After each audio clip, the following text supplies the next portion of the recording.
Hi welcome again.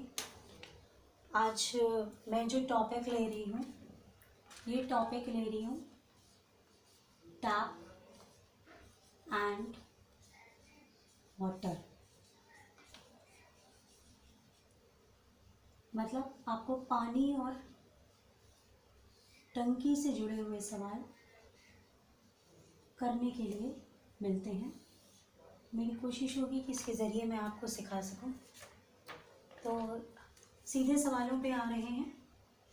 जैसे मान लीजिए एक पहला सवाल है कि कोई एक नल है, मान लीजिए ए नल है, जिससे कि टंकी में पानी मान लीजिए 30 मिनट में भर जाता है। कोई एक नल है जो टंकी में एक टंकी को 30 मिनट में भरता है और एक कोई दूसरा नल है वो टंकी को 15 मिनट में भरता है। टंकी को 15 मिनट में भरता है। अब मेरे पास सवाल ये है कि अगर मैं दोनों नलों को एक साथ खोल देती हूँ तो टंकी कितनी देर में भरेगी। सबसे पहले कंसेप्चुअल ले रही हूँ क्योंकि तो हमें निकालना है इन दोनों के लिए एलसीएम यानी लघुत्तम 30 और 15।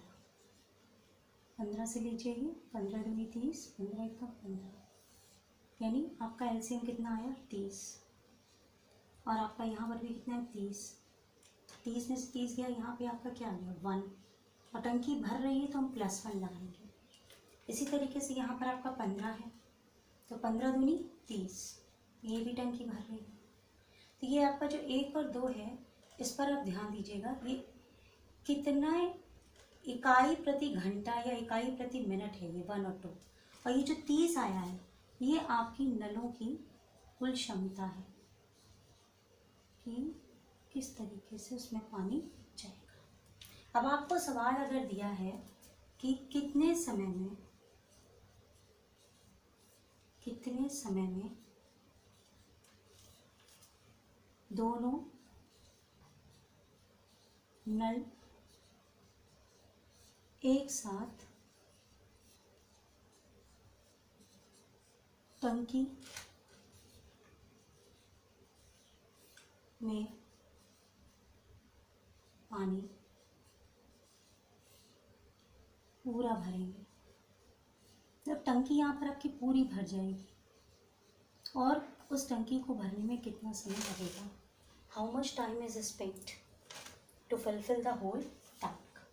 तो आपने ये जो 1 और 2 निकाला है इसको आप जोड़िए, ये आपका कितना आया 3।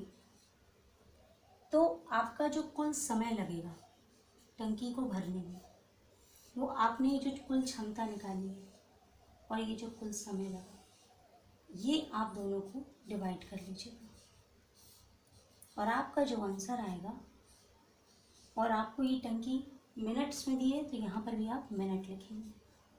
तो अगर हम दोनों नलों को खोल देंगे तो 10 मिनट में टंकी भर जाएगी।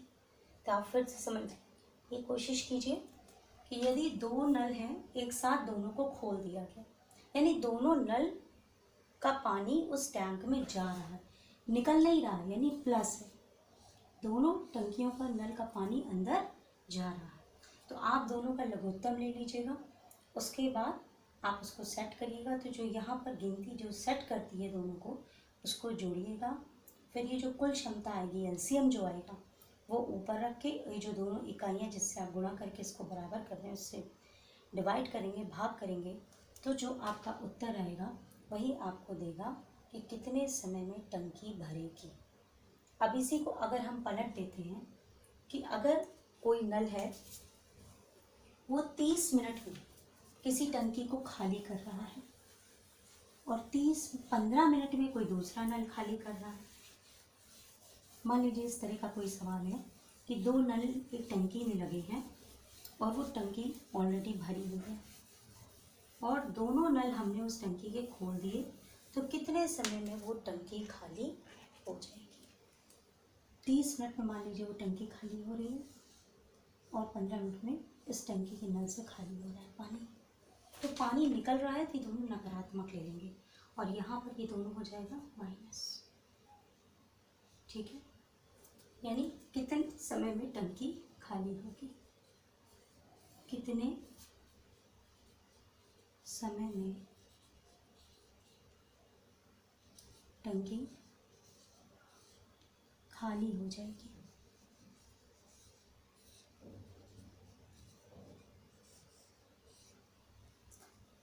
तो आपको फिर इन दोनों को एज इट इज लिखना है। तो दोनों माइनस है तो आपका -3 आ जाएगा।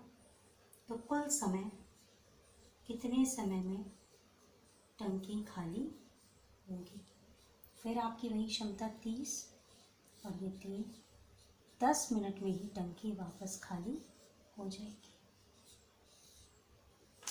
अगर अब इसी पे हम एक दूसरा सवाल भी लेते हैं कि मान लीजिए मैं यहाँ पे पलट दे रही हूँ कि कोई टंकी 15 मिनट में खाली करती है और ये टंकी मान लीजिए 10 मिनट में खाली करती है। तब ये सब आपका पलट जाएगा। आप 15 और 10 इनका लघुत्तम लीजिए, यानी एलसीएम लीजिए 15 और 10 का। 5 दूनी 15, 5 दूनी 10, तो 5 दूनी 15 दूनी 30 आया। इसको मैं थोड़ा बड़ा लिख दूँ जिससे आपको दिक्कत ना हो।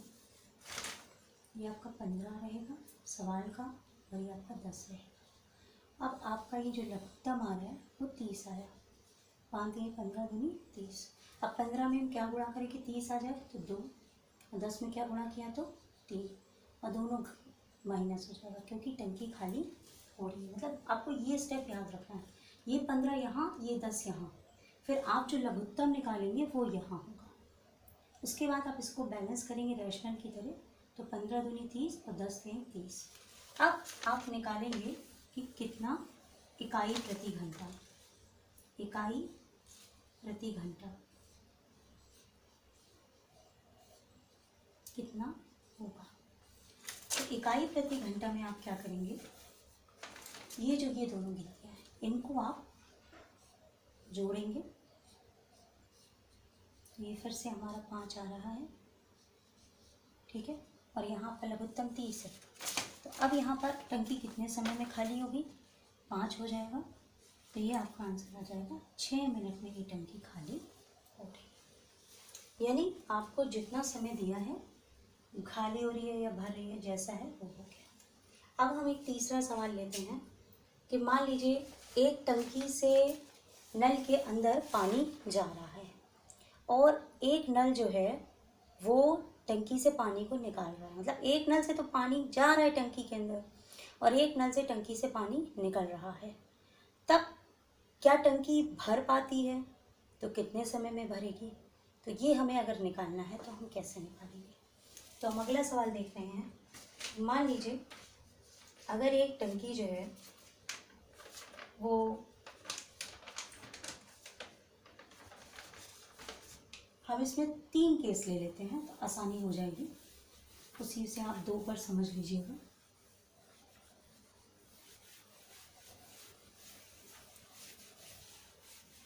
कि मान लीजिए एक नल है वो 25 मिनट में टंकी को भर रहा है। भर रहा है यानी प्लस, यानी उसमें पानी जा रहा है।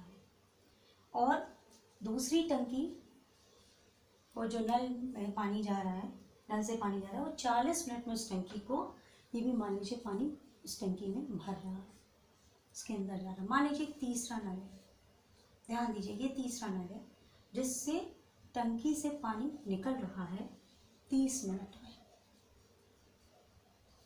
यहाँ टंकी को ये खाली कर रहा है, निकल रहा है पानी माइनस। तो टंकी कुल कितने समय में भरेगी। तो हम फिर से वही ट्रिक अपनाएंगे, ए, बी और सी। ए के आगे आपने 25 लिखा, फिर आप ये 40 लिखिए, फिर ये 30 लिखिए। अब आप क्या करिए, एलसीएम निकाल लीजिए। किसका एलसीएम निकालेंगे, 25 का, 40 का और 30 का। आपको लघुत्तम निकालना है, एलसीएम जिसको कहते हैं। किसका एलसीएम निकालना है, 25 का, 40 का और 30 का आप निकालिएगा और आप पाएंगे कि इसका आंसर आएगा 600। अब आप क्या करिएगा, इस 25 को 600 से भाग करिएगा। जब आप इसको भाग करेंगे तो आप देखेंगे कि 24 आएगा।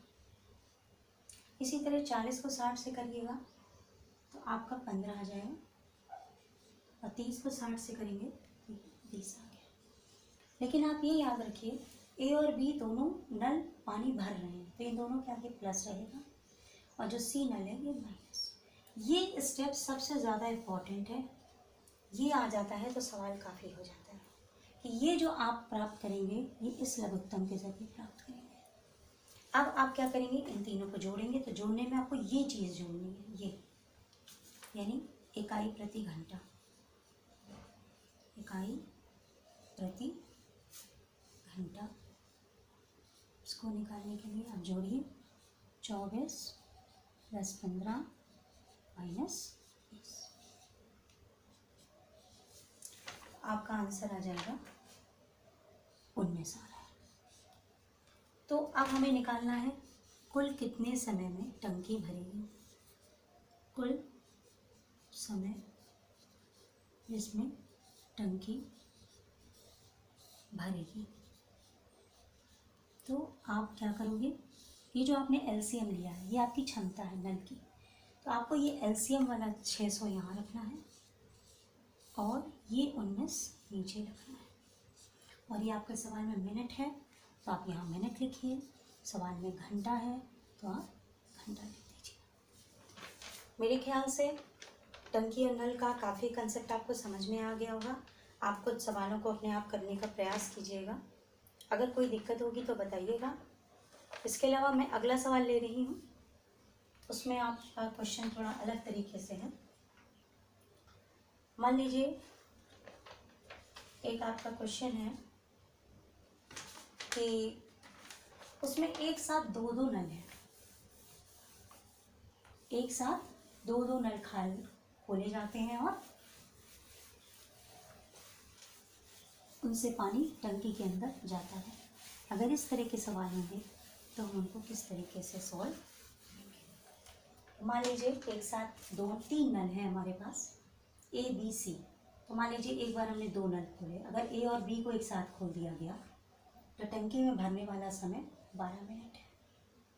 अगर बी और सी को हम एक साथ खोल रहे हैं तो टंकी में भरने वाला समय, जितनी देर में टंकी पानी में भरेगी, 20 मिनट। अगर तीसरा नल और पहला नल हम एक साथ खोलते हैं तो टंकी मेरी 15 मिनट में उसके अंदर पानी भरेगी।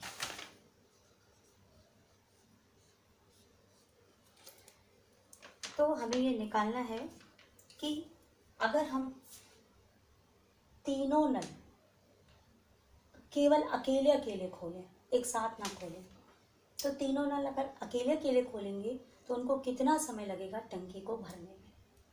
तो आप वापस इसी को देखिए, तो अगर आपने इसको सॉल्व किया, मान लीजिए ये x ले लिया, ये y ले लिया और ये z ले लिया, ये x हो गया, ये y हो गया, ये z हो गया। आप दोबारा अपने उसी मेथड का इस्तेमाल करिए, 12, 20 और 15, और आप इसका लघुत्तम ले लीजिए। आप 12, 20 और 15 इनका लघुत्तम लेंगे तो आपको मिल जाएगा 60। आप निकाल के देख लीजिए। अब आप इसको डिवाइड करिए, 12 पंचे 60, 20 तिहाई 60, 15 चौको 60, और तीनों से पानी भर रहा है तो ये प्लस हो गया। अब हम क्या करते थे, इसको जोड़ लेते थे, इससे भाग कर देते थे, कुल कितने समय में टंकी भरेगी अगर तीनों नल एक साथ खुल जाए। लेकिन अब हम ये निकालना चाहते हैं कि सिर्फ एक नल खोलेंगे तो कितना समय लगेगा। तो अगर हम x, y, z को जोड़ रहे हैं तो आप ध्यान दीजिए, अगर हम x, y और z को जोड़ते हैं तो x, y, z का मतलब क्या है कि a + b, फिर b + c plus c + a।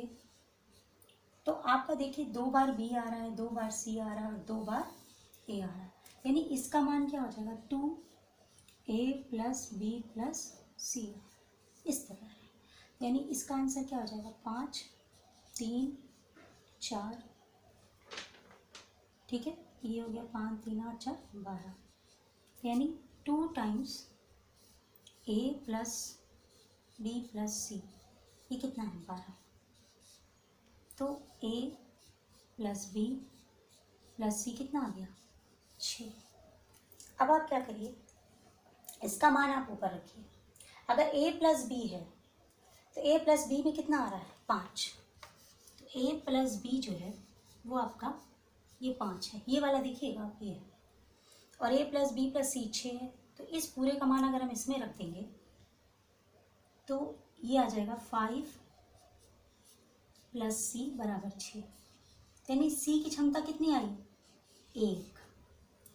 इसी तरीके से आपका ये हुआ b प्लस सी 3